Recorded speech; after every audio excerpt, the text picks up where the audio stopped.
Screen पे एक article देख रहे हैं। इजराइल ने इस आर्टिकल को पोस्ट किया है और इस आर्टिकल में क्या कहा जा रहा है कि चाइना ईरान को एक लेबोरेटरी की तरह इस्तेमाल कर रहा है अपने हथियारों के परीक्षण के लिए। अब चाइना ने एक और खुलासा किया है। भारत और पाकिस्तान के बीच जब जंग हो रहा था तो क्या चाइना ने अपनी टीम भेज दी थी? जानेंगे आखिरकार डीआरडीओ क्यों नहा धोकर चाइना के पीछे पड़ा है। अभी आपने देखा होगा एक आग सी लगी है।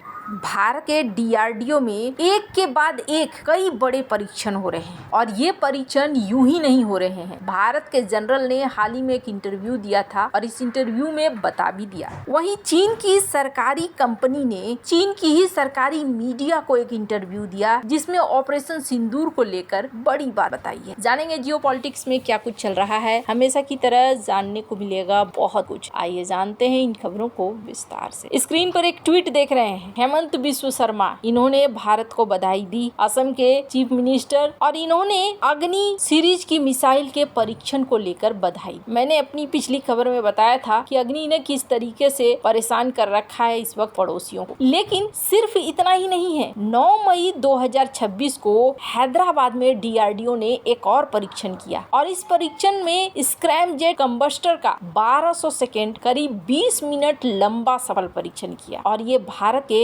हाइपरसोनिक मिसाइल प्रोग्राम के लिए एक बहुत बड़ी उपलब्धि मानी जा रही है। इसका क्या मतलब है साधारण भाषा में समझिए। इस टेक्नोलॉजी में एक इंजन है जिसे स्क्रैमजेट इंजन कहा जा रहा है और वो हवा के ऑक्सीजन का ही उपयोग करता है और अपनी मैक्सिमम स्पीड को बनाए रखता है। डीआरडीओ ने इसमें अपना ही ईंधन इस्तेमाल किया है और अपनी ही technology, cooling system, thermal barrier coating, इन सब का इस्तेमाल किया है। इसका महत्व क्या है? अगर ये तकनीक पूरी तरीके से ऑपरेशनल हो जाती है तो इसका मतलब है भारत, चाइना, अमेरिका, रूस जैसे चुनिंदा देशों की श्रेणी में मजबूती से शामिल हो जाएगा। भविष्य में hypersonic cruise missile, ultra fast strike system और एडवांस ग्लाइड व्हीकल के विकास में काम आए। इसके बाद हमने देखा तारा वीपन। ये क्या है? ये है डीआरडीओ का एक नया टैक्टिकल एडवांस रेंज सिस्टम। अब इसमें क्या किया जाता है? दरअसल ये एक ग्लाइड किट है। ये एक साधारण से बम को, अनगाइडेड बम को कि ये कहाँ गिरेगा, कैसे गिरेगा, अगर ये किट पहना दिया जाए तो ये जहाँ पायलट चाहेगा वहीं गिरेगा। यानी कि ये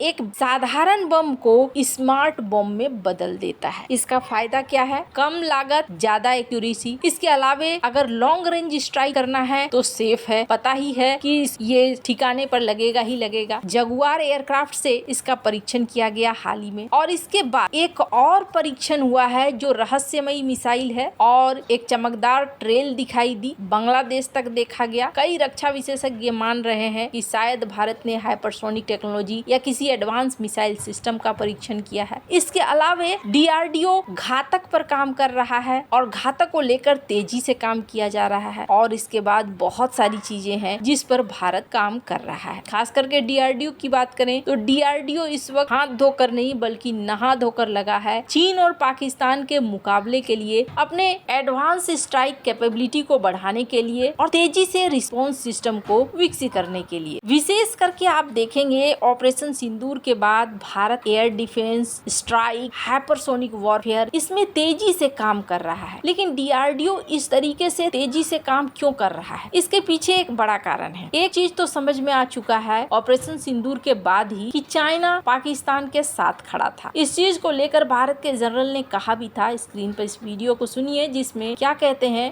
Look, the fact that Pakistan and China, in their own words, have a relationship that is deeper than the seas, higher than the mountains, that's a given. The fact that Pakistan has 80% of its military equipment of Chinese origin is a given. Whether we are fighting against three adversaries on the same border, be it Turkey or China or Pakistan, look, you play against the team that turns up on the park. So that's not something that should worry us so much. It's not something which is in our control.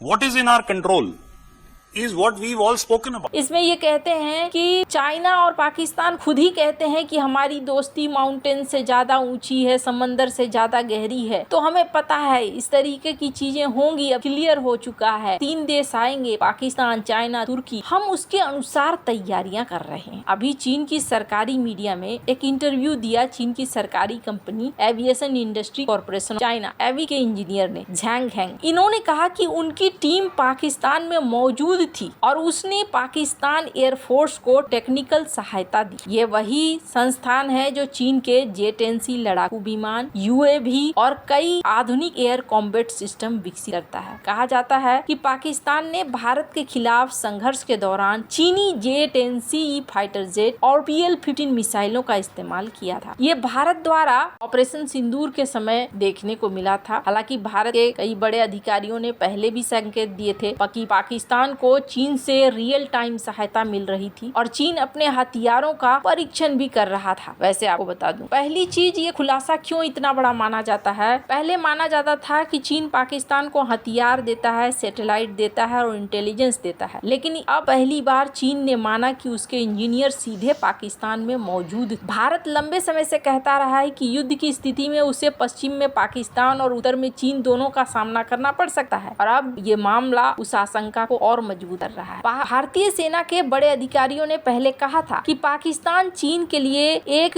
ऐसा lab बन गया है जहां वो परीक्षण कर रहा है अपने हथियार और टेक्नोलॉजी का, परिस्थितियों में परख रहा है। ये वैसा ही है जैसे अमेरिका ने कई युद्धों में अपने हथियारों का परीक्षण किया था या रूस ने सीरिया में अपने सिस्टम आजमाए थे। चीन भी पाकिस्तान के जरिए ऐसा ही कर रहा है। अब भारत पर क्या असर हो सकता है। भारत को अब केवल पाकिस्तान की सेना नहीं बल्कि चीनी टेक्नोलॉजी, चीनी मिसाइल, चीनी रडार और संभवतः चीनी डेटा नेटवर्क का भी मुकाबला करना पड़ेगा और इसी वजह से Bharat air defence, electronic warfare, cyber सुरक्षा और स्वदेशी रक्षा उत्पादन को बढ़ा रहा है। और कूटनीतिक स्तर पर देखें तो भारत क्वाड के साथ, अमेरिका भारत रक्षा सहयोग के साथ और इंडो पैसिफिक रणनीति के साथ चल रहा है। ये जो ताबड़तोड़ परीक्षण आपने देखे DRDO के, ये आने वाले दिनों में और भी ज्यादा बढ़ते हुए दिखेंगे और इसके पीछे कारण ये है कि भारत समझ चुका है कौन कौन साथ आएंगे और कैसे कैसे साथ आएंगे, उनसे किस तरीके से निपटना है। अब ये बात तो भारत की तरफ से पहले भी कहा जा चुका है, इसलिए तेजी भी देखने को मिल रही है। भारत एयर डिफेंस के मामले में रूस से डिफेंस सिस्टम खरीद रहा है। कहा जा रहा है कि 5 S-400 और भी खरीदे जा सकते हैं। वहीं कई जगहों पर भारत अपने फैक्ट्रियों को भी स्थापित कर रहा है। DRDO भी इस मामले में पीछे नहीं रह रहा है। स्क्रीन पर एक ट्वीट देखिए जिसमें ये कहा जा रहा है कि जल्द ही अपना फ्लाइट परीक्षण केंद्र बनाने वाला है आंध्र प्रदेश में DRDO। तो बहुत तेजी के साथ भारत आगे बढ़ रहा है, अपने आप को मजबूत कर रहा है। DRDO कई रडार सिस्टम पर भी काम कर रहा है। कुल मिलाकर अगर कहें तो भारत जानता है कि उसके दुश्मन कौन कौन है और कैसे से उस दुश्मन को रोका जा सकता है। वैसे आपको क्या लगता है इन सब मामले में, आपकी क्या राय है, कमेंट कर जरूर बताएं। जल्द मिलते हैं अगले वीडियो में नई खबर के साथ।